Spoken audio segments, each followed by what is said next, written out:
Hello दोस्तों, मैं गौरव बोध एक बार फिर से आपका स्वागत करता हूं अपने YouTube channel library and information science quiz solution में। हमने अपने फर्स्ट वीडियो में नेट 2018 के कुछ क्वेश्चंस को सॉल्व किया था। अब हम आगे नेट के ही कुछ क्वेश्चंस को सॉल्व करेंगे और उसे डिस्क्राइब करेंगे।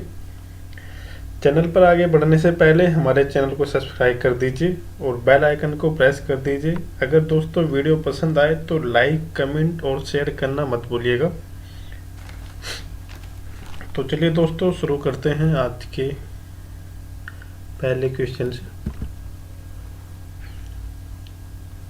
View find is the tool used for.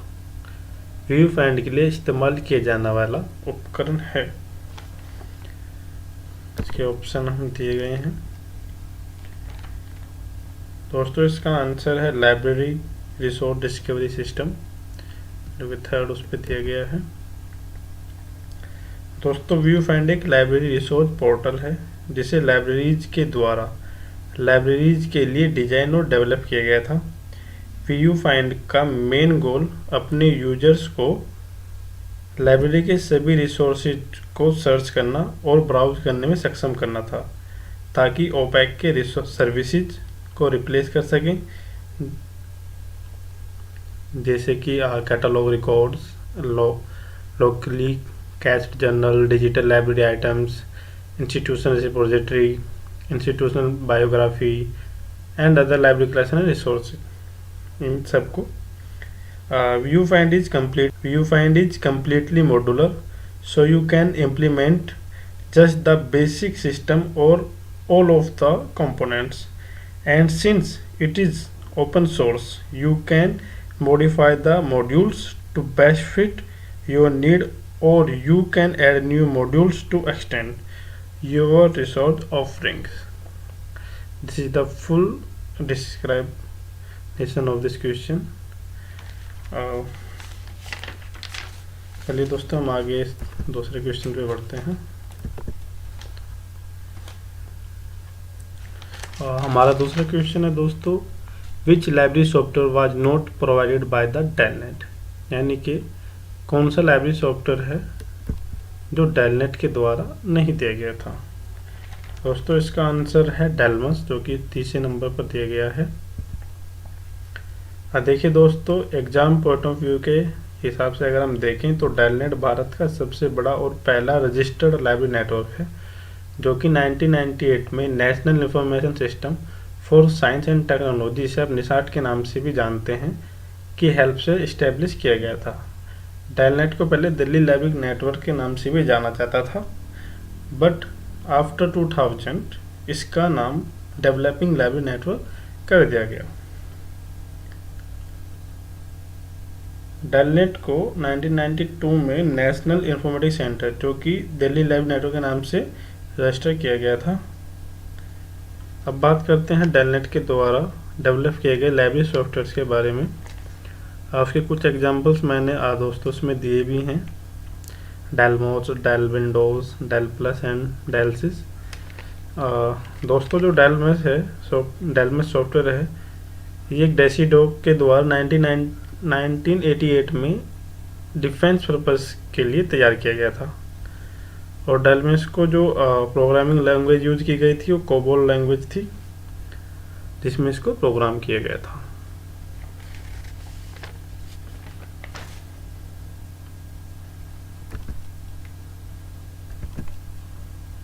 और इसकी टैगलाइन है दोस्तों, जो टेलनेट की टैगलाइन है वो है networking knowledge in south Asia. हमारा थर्ड क्वेश्चन है, which of the following state do not have provision of library set in their respective public library acts. निम्नलिखित में से किस राज्य में अपने संबंधित सार्वजनिक पुस्तकालय अधिनियमों में पुस्तकालय उपकर का प्रावधान नहीं है।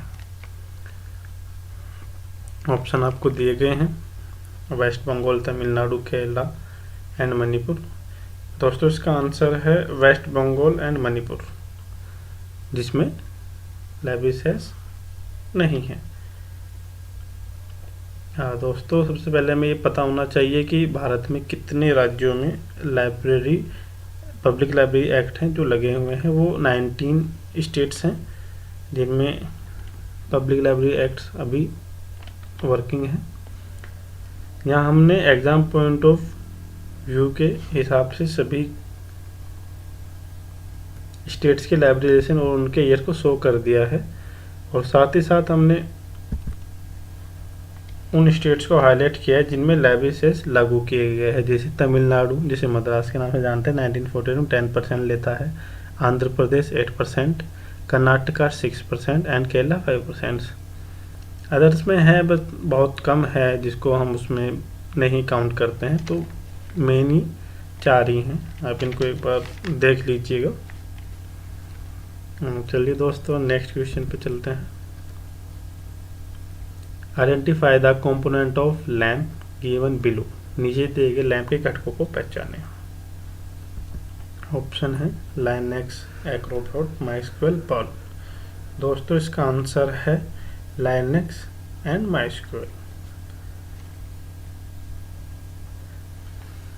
लैम्प एक open source web development platform है जो 4 मेन पिलर्स पर आधारित है।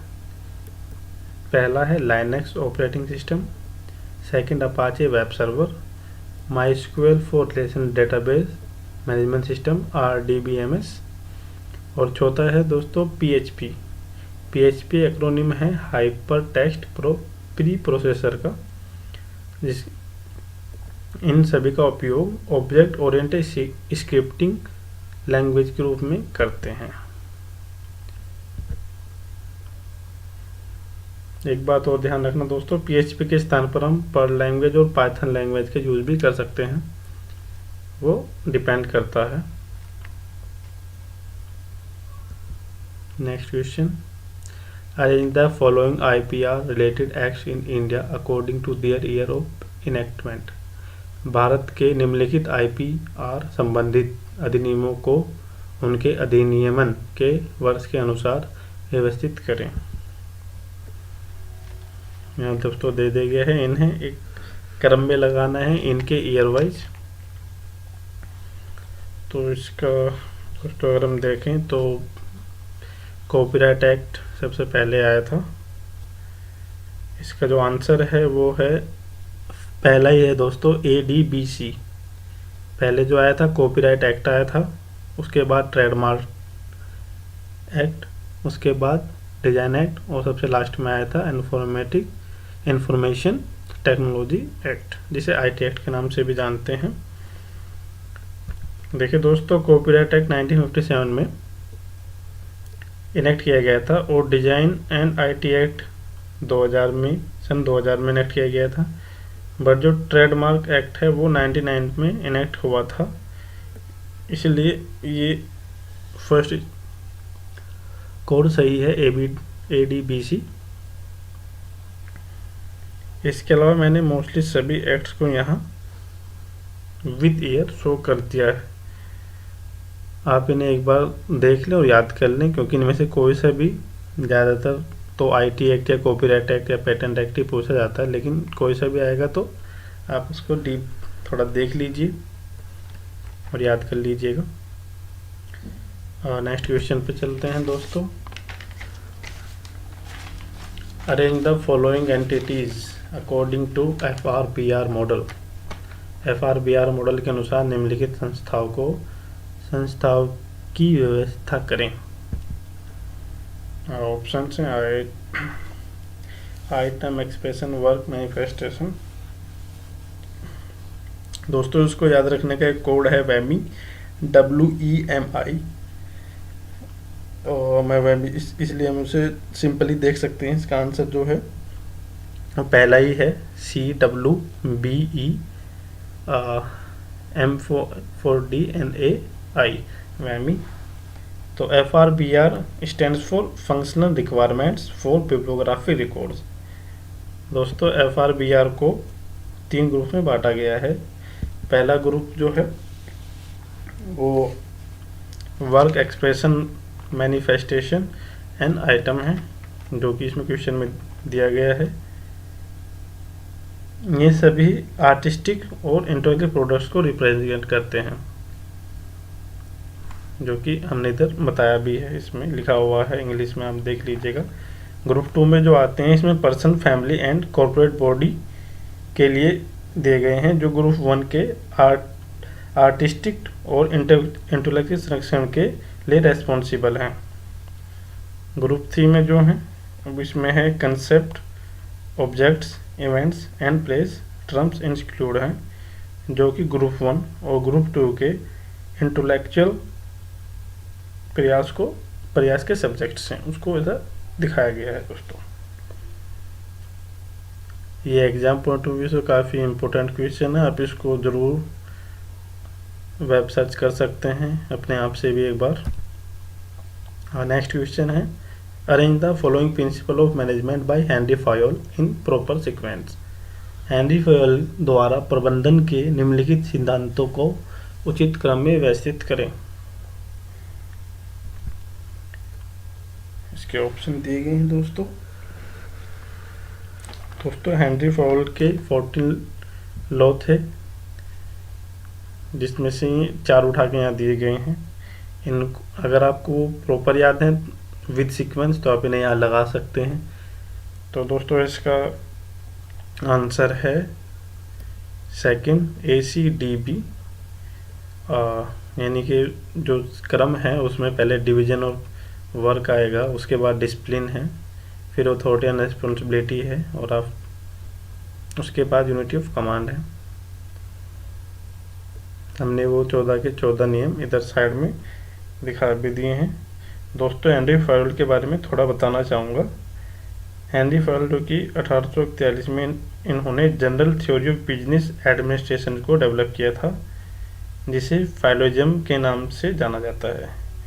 In 1916 he published the 14 principle of management.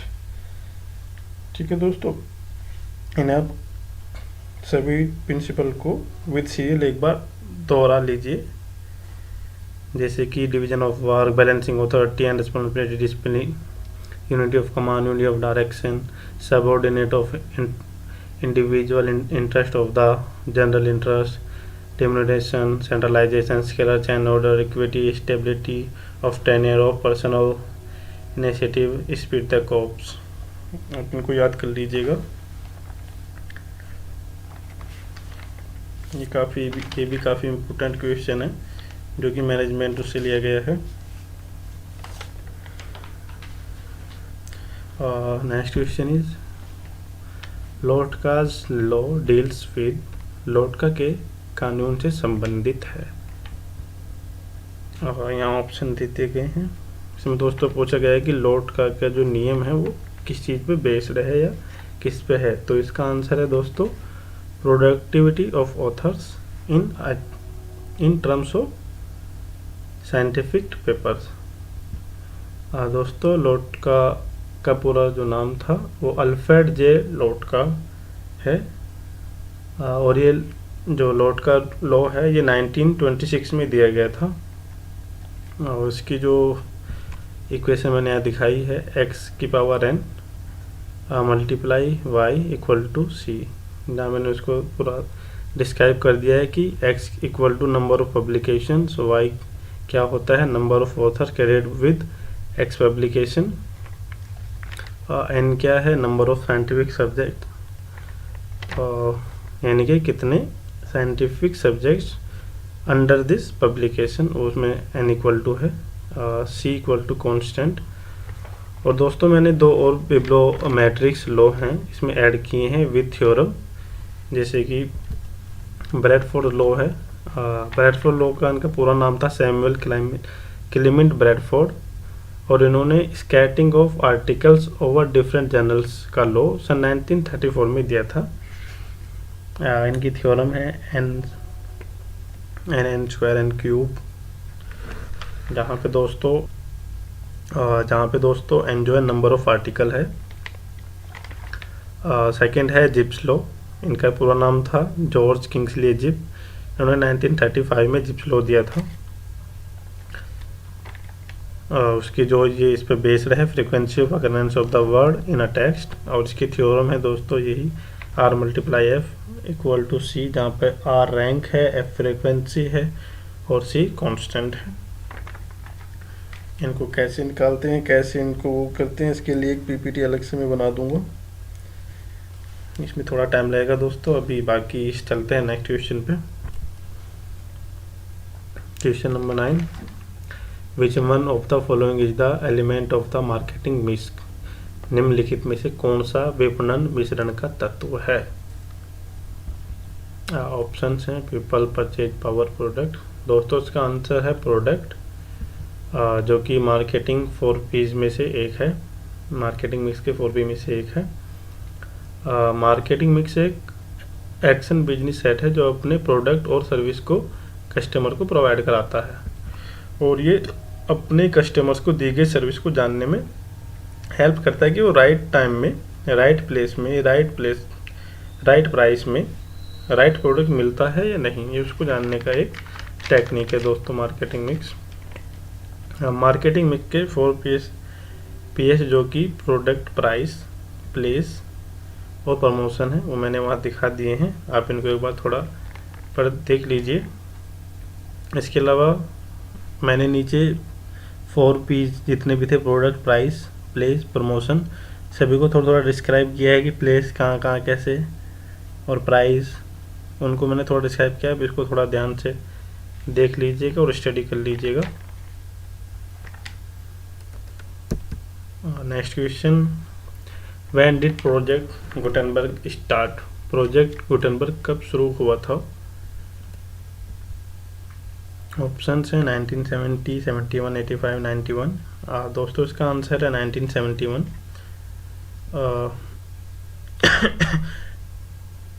1971 में American writer Michael S heart के द्वारा चलाया गया था, जो कि ओल्डेस्ट डिजिटल लाइब्रेरी है, जो ये प्रोजेक्ट गुटेनबर्ग है दोस्तों। दोस्तों प्रोजेक्ट गुटेनबर्ग एक एफर्ट है जो कि कल्चरल वर्क को डिजिटल और एक स्थान पर संग्रह करता है, और साथ ही साथ यह ई-बुक्स क्रिएशन और डिस्ट्रीब्यूशन के लिए भी इनकरेज करता है दोस्तों। इसके बारे में दोस्तों मेरे को ज़्यादा मिला भी नहीं है, बाकी इसके बारे में इतना ही है। बाकी आपको कुछ ज़्यादा मिले तो प्लीज़ कमेंट में लिंक शेयर कर दीजिएगा। थैंक यू दोस्तों आज की हमारी वीडियो को देखने के लिए। अगर वीडियो अच्छी लगी हो तो दोस्तों प्लीज़ इसको लाइक कर दीजिएगा, कमेंट कर दीजिएगा और शेयर भी कर दीजिएगा दोस्तों। Thank you so much.